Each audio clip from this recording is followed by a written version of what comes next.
बटेंगे तो कटेंगे, सर सितंबर के आसपास दिया गया है बयान, अक्टूबर में भी इसकी चर्चा हो रही है और इस एक बयान के इर्द गिर्द विपक्ष भी उलझा हुआ है। तो क्या चुनावी नैरेटिव सेट हो चुका है? प्रत्युष जी, सबसे पहले दिवाली की शुभकामनाएं, और आज आप कुर्ता पजामा में बहुत जच रहे हैं तो आपको बधाई। धन्यवाद सर। मैं ये कह रहा हूं कि आज जो प्रश्न आपने पूछा, भारतीय जनता पार्टी को दरअसल लोकसभा चुनाव 4 जून के पहले भारतीय जनता पार्टी के पास कोई नया नैरेटिव नहीं था। वही शौचालय, वही प्रधानमंत्री आवास योजना और ये सब चीजों में 2 चुनाव हो चुके थे, तीसरा चुनाव था ये। तो जनता को नैरेटिव की दरकार होती है। 2024 के चुनाव परिणाम के बाद भारतीय जनता पार्टी को यह बात समझ में आ गई कि अगर आप विपक्ष के अखाड़े में जाकर खेलोगे तो आपके लिए मुश्किल होगी। ये Narendra Modi style of politics जो है वो विपक्ष को अपने अखाड़े में लाके खिलवाने का पॉलिटिक्स है। उसी पॉलिटिक्स के अंतर्गत ये बयान दिया गया। और आप देखिए कि जब से ये सितंबर से बयान आया, सारा नैरेटिव इसी 4 शब्दों के इर्द गिर्द घूम रहा है। और कल तो प्रत्युष जी बड़ी दिलचस्प इंटरनेट मीडिया पर एक चर्चा चल रही थी, पीडीए का नया नामकरण कर दिया भाई लोगों ने। उन्होंने कहा पी फॉर परिवार, डी फॉर दबंग, ए फॉर अपराध।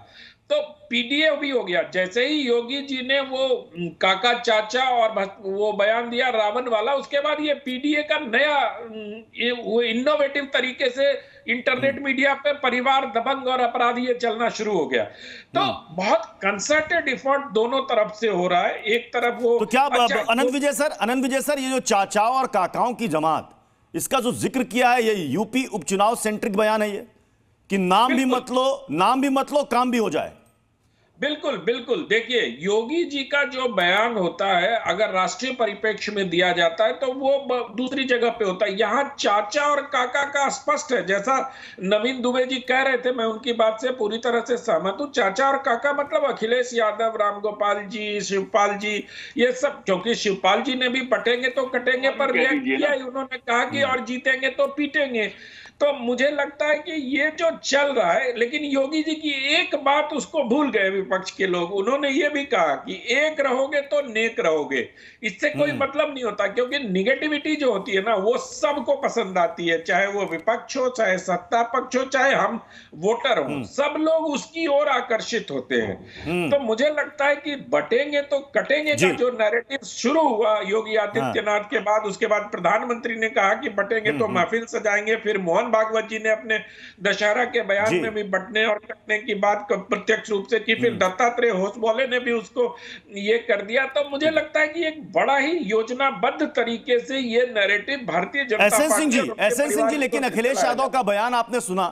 अखिलेश यादव कह रहे हैं कि ये जितने भी इस तरह के बयान दिए जा रहे हैं ना, बटेंगे कटेंगे, ये दर्शा रहा है कि बीजेपी घबरा गई है और घबराहट में इस तरह के बयान दे रही है, क्योंकि उसे पता है कि उपचुनाव में वो साफ हो रही है।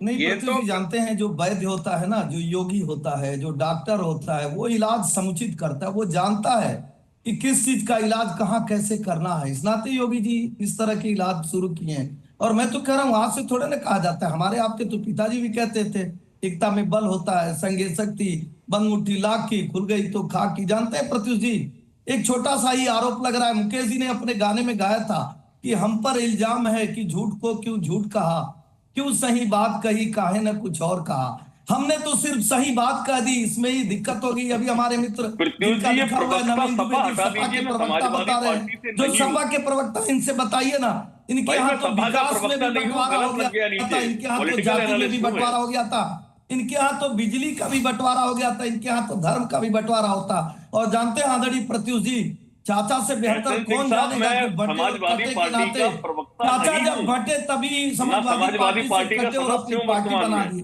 चाचा जब बटे तभी माइक छीना गया, चाचा जब बटे तभी धक्का दिया गया, और चाचा जब बटे तभी लड़ाई हुई। तो मुझे लगता है समाजवादी पार्टी तो इस बात को बढ़िया से जानती है कि बटने और कटने का परिणाम क्या होता है। हाँ प्रत्युष जी, समाजवादी पार्टी ऐसी पार्टी जो जब से बनी आज तक उत्तर प्रदेश से बाहर निकल ही नहीं पा रही, उससे भारतीय जनता पार्टी की कोई लड़ाई नहीं है। ये जरूर जो आम चुनाव था उसमें एक नैरेटिव गढ़ा गया, एक विशेष धर्म को इकट्ठा कर दिया गया, हिंदुओं को जातियों में बांट दिया गया, 8500 का खटाखट फटाफट। मैं अमितोष पारिक आपके पास आ रहा हूं। बांटने काटने की सियासत पर तो चर्चा होगी, लेकिन कांग्रेस के एक नेता का बयान वायरल हो रहा है जो गोवर्धन पूजा को लेकर उन्होंने दिया है, और उन्होंने ये भी कहा है कि अगर इतनी चिंता है योगी जी को तो पहले गायों की चिंता करें, गोवर्धन पूजा बाद में। प्रत्युष जी, दिक्कत क्या है, जो गाय की बात कर रहे हैं और जब गाय के हक में साधु संत इकट्ठे हुए थे, उन पे निहत्था गोली चलाने वाले लोग अपना इतिहास भूल के जब पार्टी को या किसी को भी ज्ञान गायों पे देने लग जाते हैं, मुझे लगता है कि वो न्यायोचित कहीं से भी नहीं होता है।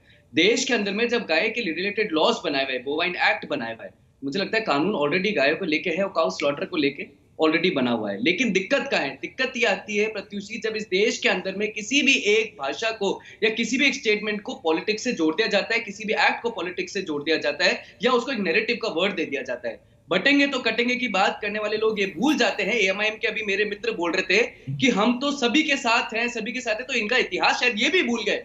इसीलिए याद दिलाना पड़ रहा है पूरे देश को कि बटेंगे तो कटेंगे। क्यों?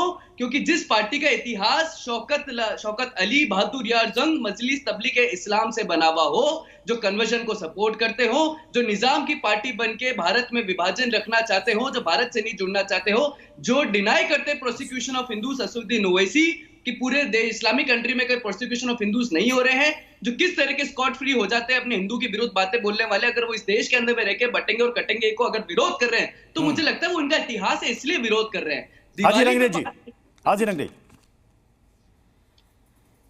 देखिए लगातार ये जो है हम पे निशाना साधते रहते हैं, हमें इस बात से कोई भी दिक्कत नहीं है, मगर जो हमारे लोग हैं बटेंगे और कटेंगे और इस तरीके की बातें कर कर लोगों को डराना, और ये गैर संवैधानिक नारा है। देखिए ना, तो यहाँ मैं तो बार बार कहता हूँ, आप चाहते हैं ये राजनीति के लिए लोगों को बांट दें और काट दें, नहीं तो कोई जो आम लोग हैं जो जिन्हें इन सब चीज़ों से मतलब नहीं है, वो नहीं चाहते कभी भी, ना वो हिंदू हो, चाहे मुसलमान हो, चाहे सिख हो, चाहे ईसाई हो, इस तरीके की जो बातें कर रहे हैं ये तो देश को तोड़ने वाली बातें हैं, ये देश में विभाजन करने वाली बातें हैं, ये देश में गिरे यूज जैसी परिस्थिति को पैदा कर देने वाली बात है, ये देश को बांटना, ये देश को बांट देने वाली राजनीति है। एक लाइन तो बहुत ही अच्छी है, एक रहेंगे तो नेक रहेंगे।